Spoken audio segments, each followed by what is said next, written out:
Halo Bray, kembali lagi di gaptek.id. Jadi beberapa video gue yang lalu gue sempat membahas laptop gaming yang fungsinya itu memang diperuntukkan sebagai desktop replacement.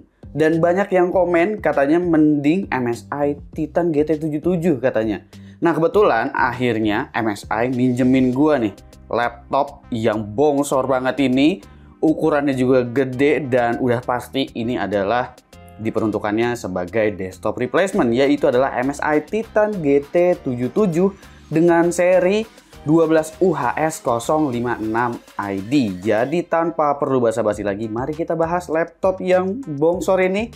Mulai dari desainnya dulu seperti apa. Ya, ini pertama kalinya gua ngeliat versi Titan GT77 yang baru ya, yang menggunakan Intel Core generasi ke-12 menggunakan CPU HX series dari Intel. Ini benar-benar luar biasa gede sih, terutama di bagian belakangnya yang gua ternotis paling awal. Ini dia bagian belakangnya itu kayak nonjol banget dan seakan-akan monitor atau layar itu jadi kayak agak maju ke depan ya, saking panjangnya di bagian belakang situ. Yang mungkin fungsinya selain untuk I/O juga sebagai exhaust dari laptop ini ya. Udah gitu ada LED-nya juga yang bisa kalian lihat di situ, sangat-sangat bling-bling ya. Lalu kalau di bagian cover atasnya ini dia terlihat lebih polos sebetulnya. Dan di sini kayaknya MSI memang lebih akan fokus untuk nunjukin kalau laptop ini tuh ya sebagai desktop replacement dan punya spesifikasi dan dukungan-dukungan yang memang selevel desktop. Kurang lebih seperti itu. Bahkan untuk di bagian keyboardnya aja, itu MSI memberikan mechanical keyboard seperti biasa dengan SteelSeries, tapi kali ini menggunakan Cherry MX Mechanical Keyboard yang dirancang khusus untuk laptop dengan bentuk super ramping. Jadi ini switchnya tuh MX Ultra Low Profile gitu yang digunain pada typewriter keys. Cuma kalau untuk touchpad sih dia lebar aja, tapi yang nggak ada yang begitu spesial sebenarnya di touchpadnya ini, karena MSI juga udah ngejadiin satu paket penjualan beserta dengan mouse ya, yaitu adalah MSI Gaming Mouse M99. Bahkan disediain juga mechanical keyboard di paket penjualannya. Jadi ini bener-bener kayak beli all-in-one PC, tapi bentuknya laptop, tapi isinya desktop kayak gitu. Ini MSI bener-bener dah. Dimensi laptop ini ada di angka 39,7 x 33 x 2,3 cm. Ya sebenarnya 2,3 cm-nya tuh di bagian depan sini sih. Kalau di bagian belakangnya itu lebih. Dan beratnya ini 3,3 kg. Hanya laptopnya aja, belum termasuk power adapternya yang ukurannya 330 watt. Dan kayaknya itu udah makan setengah kilo sendiri. Jadi anggap aja totalnya itu 4 kg lah untuk kita bawa. Jadi memang laptop seperti ini rekomendasinya ya buat kalian yang cari desktop replacement, habis itu mau ngerasain performa kayak ya nenteng mini ITX PC tapi beserta monitornya dan juga periferalnya, dan pekerjaan kalian sering berpindah-pindah tempat, jadi ini akan jauh lebih praktis. Bukan untuk ditempatin di cafe kayak gitu untuk kerja ditenteng-tenteng. Tiba-tiba, aduh ada kerjaan nih harus nulis skrip, terus tiba-tiba dipangku laptopnya gitu. Enggak ya, laptop ini bukan untuk kalian-kalian yang mengincar skenario penggunaan yang seperti itu. Tapi ini seperti PC desktop yang akan dibawa ke tempat lain kayak gitu.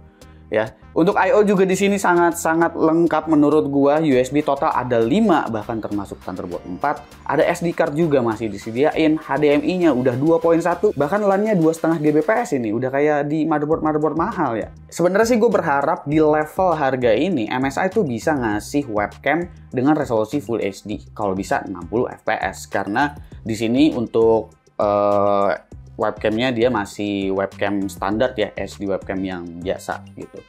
Dan kalau misalkan aja ini webcamnya itu Full HD, wah ini udah nampol banget ini. Ini buat streamer-streamer mau sembari liburan di Bali atau sembari liburan di luar negeri, konten bakalan jalan terus. Masukkan nih buat MSI. Lalu untuk layar, di sini layarnya pakai 4K IPS level 120Hz 100% DCI-P3 untuk color gamutnya, ukurannya 17,3 inch. IPS level ini sebenarnya sama-sama jenis panel wide view angle ya. Cuma gua rasa MSI sejauh ini belum menggunakan paten IPS sehingga masih menggunakan nama IPS level. Padahal ya mau IPS, IPS level, atau VA ini adalah jenis panel dengan karakteristik yang sama. Kalau soal kualitas itu udah beda urusan lagi karena perlu kalibrasi, habis itu juga dari vendornya perlu ada tuning-tuning lagi biar menghasilkan kualitas panel yang jauh lebih baik. Tapi kalau untuk standarnya sendiri, Ya IPS level sama IPS itu sebenarnya sama.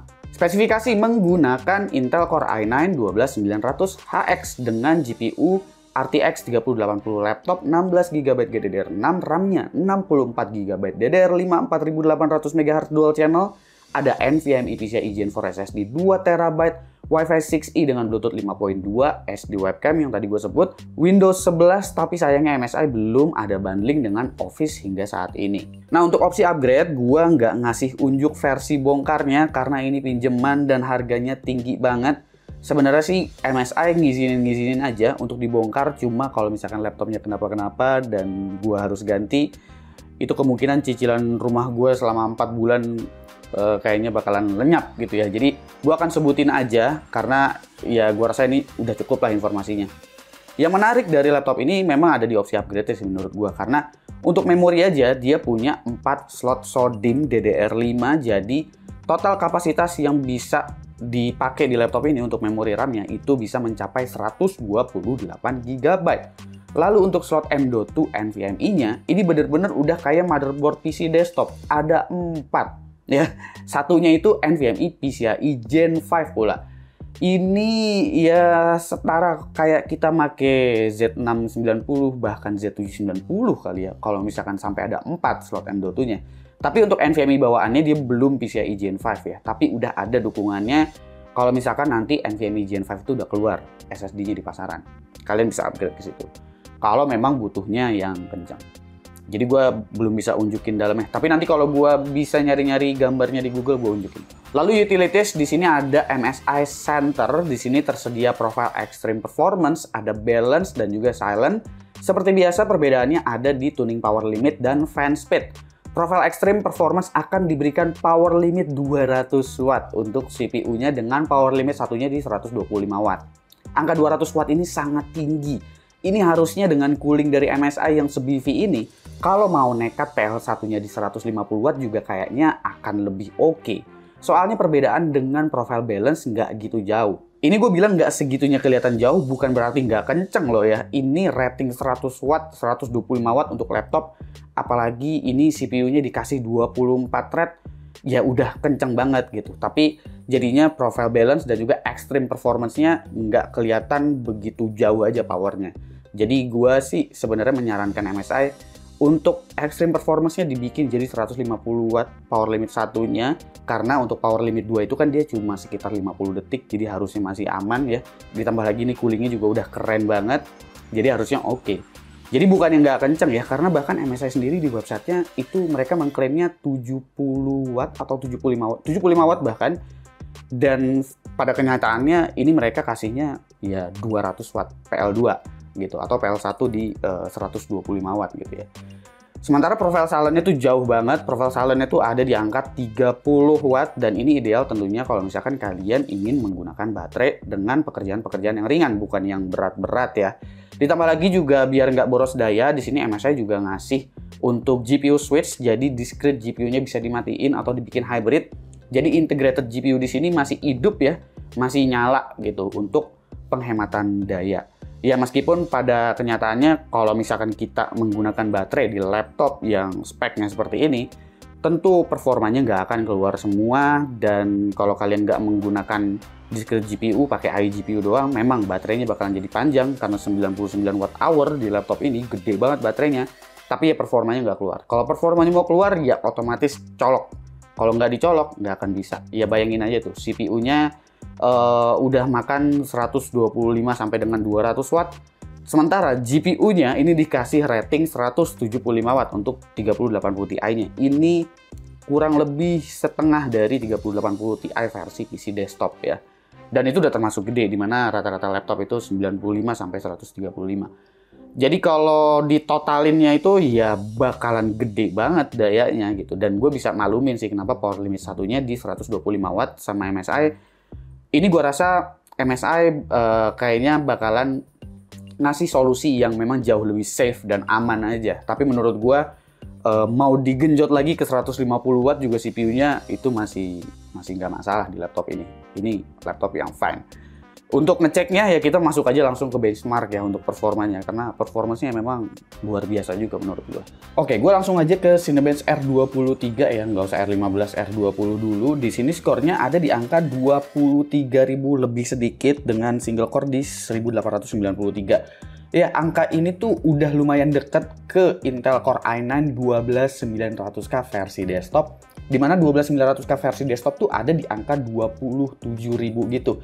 Jadi selisih sekitar 4.000. Tapi bagaimana dengan suhunya? Karena ini di setnya kencang banget untuk ukuran laptop. Gue mungkin akan jelasin lebih panjang di sini mengenai power dan juga suhu. Karena mungkin yang udah ngikutin konten gue soal komponen PC desktop, gua rasa udah lumayan relate. Tapi buat kalian yang ngeliatin kontennya itu tentang laptop doang, mungkin kalian masih bakalan skeptis dan bakalan ngerasa kalau ini apaan sih maksudnya, gitu.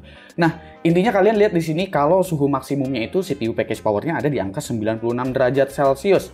Tapi untuk CPU modern zaman sekarang, seperti Core i9 12900K di desktop, bahkan di laptop yang satu ini 12900HX, itu memang dia suhunya pasti akan menyentuh 95 bahkan 96 derajat Celcius.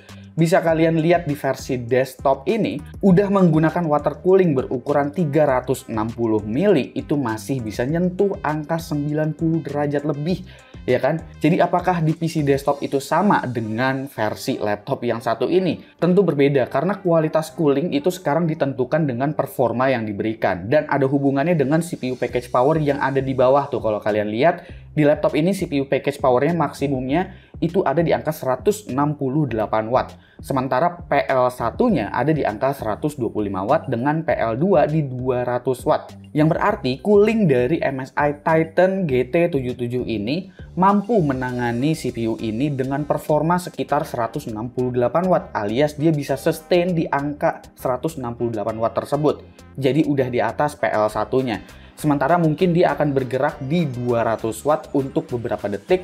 Nah, nanti motherboard dan juga prosesornya, dari VRM motherboardnya, habis itu prosesornya, dan juga coolingnya, itu akan saling berkomunikasi dan nanti bakalan ketemu sustain performance-nya itu segimana. Jadi ini udah hal yang lumrah di CPU modern zaman sekarang. Untuk menentukan cooling yang bagus bukan berdasarkan suhu yang adem aja, tapi performa yang diberikan bisa kencang atau enggak. Karena kalau misalkan coolingnya jelek, mungkin hasilnya bisa adem, tapi performanya jauh banget lebih lambat dan CPU package powernya juga bakalan jadi rendah banget. Ya gue tau lah penikmat laptop, gue rasa bakalan kurang relate sama ini, tapi gue harus jelaskan aja. Dan gue ngerasa perlu untuk menjelaskan.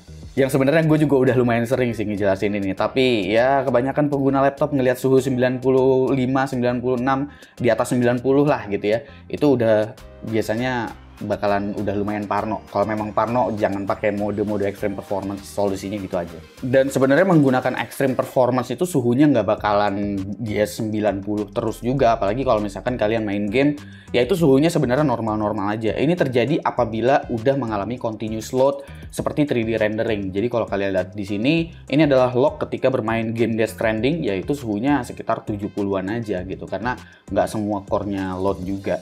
Dan nanti juga motherboardnya bakalan nyesuaiin juga kok. Jadi dia bakalan di throttle, dan throttle itu bukan berarti salah ya. Jadi kalau misalkan lagi continuous load, lagi 3D rendering, terus nanti dia di drop ke 125 watt, itu masih masuk dalam rating power standar dari MSI. Jadi kalian sebenarnya nggak perlu khawatir.